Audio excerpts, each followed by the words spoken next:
আমার রেসিপিটা কমপ্লিট হয়ে গেছে, আমি নামিয়ে নিয়েছি। কতটা দেখতে সুন্দর হয়েছে আর কতটা টেস্টি হয়েছে। নমস্কার বন্ধুরা, আমি আজকে তোমাদের সামনে আর মাছের একটা রেসিপি নিয়ে চলে এসেছি।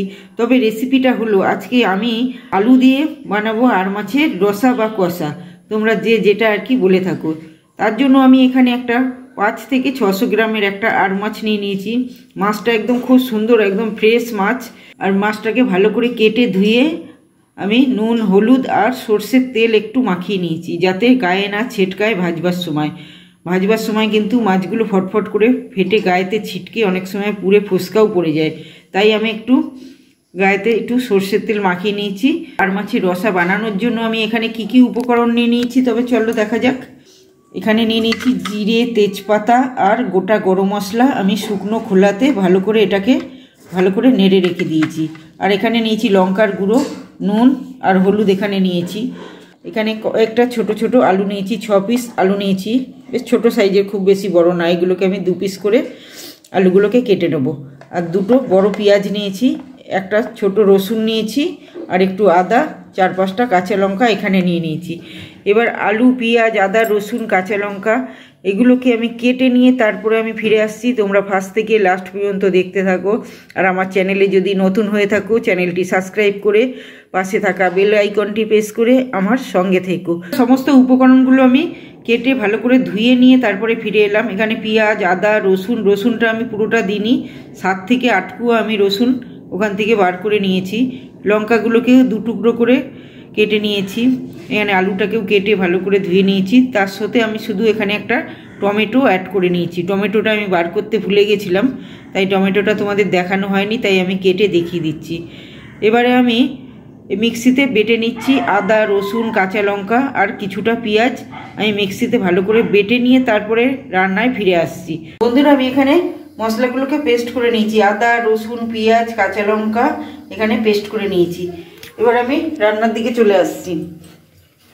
এখানে আমি তেল গরম করতে বসিয়ে দিয়েছি একটা কড়াইতে। তেলটা গরম হয়ে গেছে। সবার প্রথমে আমি আলুটাকে ভেজে নিচ্ছি, কারণ মাছ ভাজার পরে না আলুটাকে ভাজা যায় না, কড়াইতে কেমন লেগে লেগে যায়। তাই আলুটাকে আমি সবার প্রথমে ভেজে তুলে নিচ্ছি। দিচ্ছি একটু হলুদ আর সামান্য একটু নুন দিয়ে দিলাম। আলুটাকে ভাজতে দিয়ে দিলাম কিছুক্ষণের জন্য। পুরো লাল লাল করে আলুটাকে ভেজে নিয়ে তারপরে ফিরে আসছি। বন্ধুরা, আমি আলুটাকে খুব ভালো করে লাল লাল করে ভেজে নিয়েছি। তোমরা দেখতেই পাচ্ছ, একদম লাল করে আলুটাকে ভেজে আমি একটা জায়গাতে তুলে নিয়েছি। এবার আমি মাছগুলোকে ভালো করে ভেজে নিচ্ছি। মাছগুলোকে আমি এর মধ্যে দিয়ে দিচ্ছি।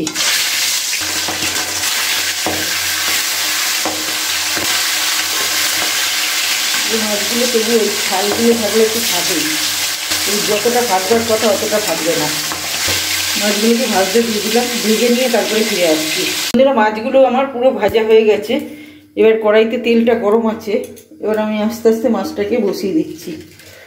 প্রথমে জিরে আর তেজপাতা আমি ফোড়ন দিয়ে দিলাম। এবারে কিছুটা পেঁয়াজ রেখে দিয়েছিলাম, পেঁয়াজটাকে আমি হাতে দিয়ে দিচ্ছি। পেঁয়াজটাকেও খুব ভালো করে ভাজা ভাজা করে নিচ্ছি। বেশ কিছুক্ষণ এটাকে নাড়াচাড়া করে একদম লাল লাল করে ভেজে নেব। এবার টমেটো দিয়ে দিচ্ছি এতে, দিয়ে আবার এটাকে নাড়াচাড়া করে নিচ্ছি বেশ কিছুক্ষণ ধরে। টমেটোটা একটু নরম হয়ে গেলে তারপরে আস্তে আস্তে সমস্ত মশলাগুলো দিতে থাকবো। টমেটোটা নরম হয়ে গেছে। এবারে আমি পেস্ট করা মশলাটাকে দিয়ে দিচ্ছি। আদা, রসুন, পেঁয়াজ, কাঁচা লঙ্কা এতে দিয়ে খুব ভালো করে এটাকে নাড়াচাড়া আবার করে নেব। হলুদ, নুন আর লঙ্কার গুঁড়ো দিয়ে দিলাম। আর মিক্সির বাটিটা ধুয়ে একটুখানি সামান্য জল দিয়ে দিচ্ছি। দিয়ে ভালো করে এটাকে মশলাটাকে কিছুক্ষণ কষিয়ে নেব। যতক্ষণ মশলা দিয়ে তেল না বেরোচ্ছে ততক্ষণ মশলাটাকে এটা কষিয়ে নিতে হবে। তো বন্ধুরা, মশলাটা আমার ভালো করে কষানো হয়ে গেছে। মশলার গা দিয়ে পুরো তেল ছেড়ে গেছে, দেখতেই পাচ্ছ। এবার আমি ভেজে রাখা আলুটাকে এর মধ্যে দিয়ে দিচ্ছি। আলুটাকে দিয়ে বেশ কিছুক্ষণ আবার এটাকে কষিয়ে নেব। মশলাটা পুরোটাই ভাজা ভাজা হয়ে গেছে। এবার আমি পরিমাণ মতো জল দিয়ে দিচ্ছি। যে যেই পরিমাণে ঝোল খাবে সেটাই দেবে। আমি এটা মাখা মাখা করব। যেহেতু রসা তাই একটু মাখা মাখা করতে হবে এটাকে। এবার কিছুক্ষণের জন্য এটাকে আমি ঢাকা দিয়ে দেবো। এবার পরে কিছুক্ষণ আমি জল দিয়ে ঢাকা দিয়েছিলাম, এবার ঢাকনাটা খুলে দেখছি।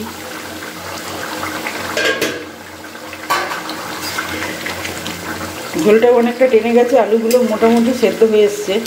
এবার আমি ভেজে রাখা মাছগুলোকে ওর মধ্যে দিয়ে দিচ্ছি।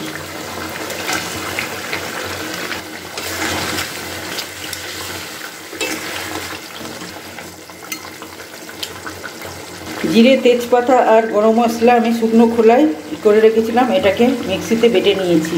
একটু জল দিয়ে বেটে নিয়েছি, তোমরা ইচ্ছে হলে শুকনো গুঁড়ো করেও দিতে পারো। আমি এর মধ্যে এবারে এটাকে অ্যাড করে দিচ্ছি। এটা দিলে স্বাদের দ্বিগুণ বাড়িয়ে দেয়।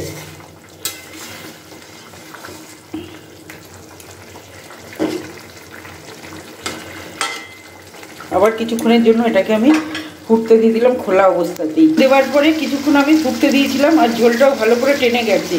আমার রেসিপিটা কমপ্লিট হয়ে গেছে বন্ধুরা, আমার রেসিপিটা কমপ্লিট হয়ে গেছে। আমি নামিয়ে নিয়েছি একটা গামলার মধ্যে। কতটা দেখতে সুন্দর হয়েছে আর কতটা টেস্টি হয়েছে অবশ্যই তোমরা এইভাবে একবার এই আর মাছকে রান্না করে দেখবে। আর আমার ভিডিওটা যদি ভালো লেগে থাকে লাইক, কমেন্ট, শেয়ার এবং সাবস্ক্রাইব করে দেবে। দেখা হচ্ছে আবার অন্য কোনো ভিডিওতে। ততক্ষণ তোমরা ভালো থেকো, সুস্থ থেকো।